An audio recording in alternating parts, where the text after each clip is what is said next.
My name is Marija Banović. I'm Associate Professor of Food Marketing and Consumer Behavior at MAP Center, Department of Management at Aarhus University. And today I will talk about our new project, and it's called Precision Fermentation from Biotechnology to Sustainable Nutrition.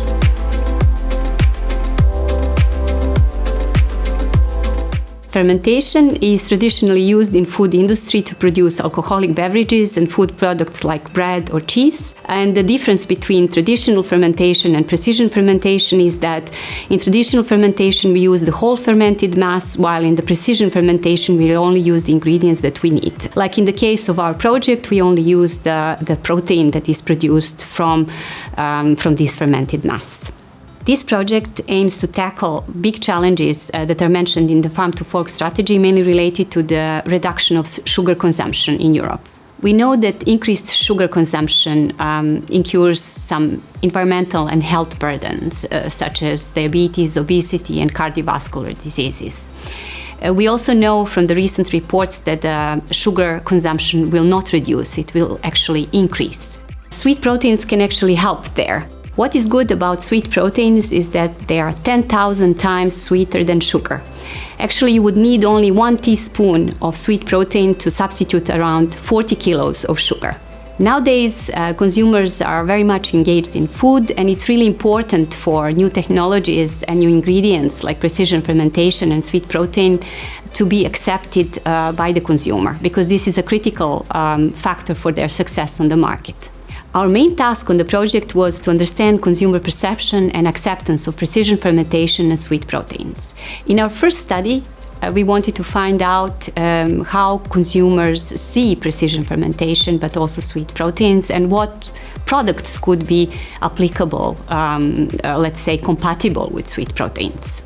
So we conducted experimental study in 3 European countries, in Denmark, Germany, and Poland. What we found is that consumers are very open to precision fermentation technology. One of the most important factors was trust in the production method and also perceived benefits of precision fermentation. However, some of the consumers were skeptics because it's a new technology they are not aware of, and even though similar traditional fermentation, there are still some consumers who are neophobic towards precision fermentation.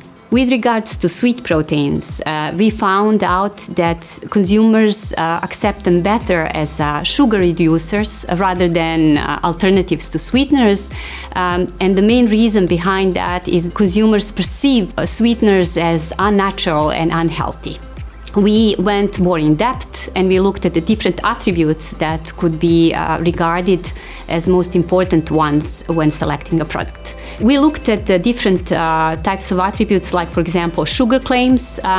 We varied claims like low reduced sugar or no added sugar, so the nutritional claims that already exist within the Europe. We also looked at the different front of package messages like added sweet protein, where we wanted to emphasize on the sweet protein, and we wanted to see also production method, because we saw that technology really matters in the production of sweet protein. So we looked at the different production methods that are related to sustainability, but also, for example, using these ingredients that are responsibly sourced.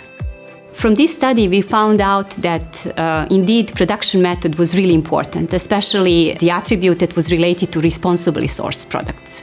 Besides that, we found also that sugar claims, for example, low reduced sugar, does matter when choosing the products. One of the solutions for sugar reduction is thoughtful reformulation of food products that consumers would accept. We need to have, let's say, this bliss point, which is the point where the product is liked by the consumer. By thoughtful reformulation of the products and by using sweet proteins, not only that we will reduce sugar supply, but we will also tackle these big challenges related to the health and sustainability.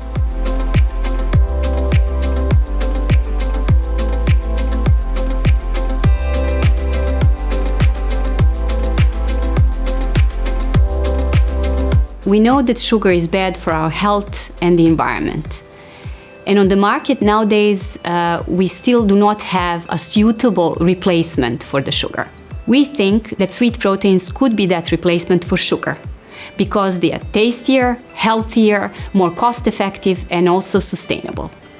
That is why this project is so important, and we are looking forward to be part of this future of food innovation.